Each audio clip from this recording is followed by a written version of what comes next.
Another day, another parcel. Mukhang may dalawang bata na namang matutuwa at may kalat namang madadagdagan dito sa sala. Char! Eto na nga, ina-unbox ko na. Excited yarn. Eto na naman tayo sa bili ng laruan ng mga anak natin. Pero pag nakitang makalat sa bahay, magagalit. Hay, nanay nga naman. Lego nga pala itong binili ko. Lego siya na may table. Nakita ko nga lang to sa online and I think magugustuhan to ni Prince kaya binili ko na. Wow!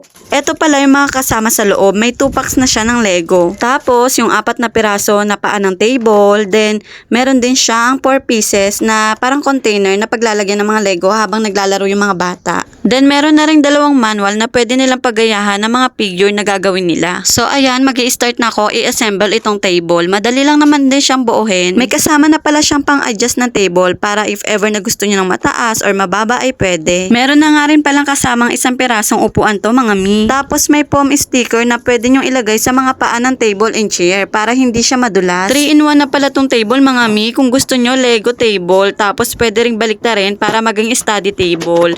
Then, pag tinanggal nyo naman yung pinaka-table, pwede siyang paglaruan ng mga sand or lagyan ng water sa loob. Meron na rin pala siyang butas at takip para madali nyo siyang linisan in case na maglaro si baby ng buhangin or water.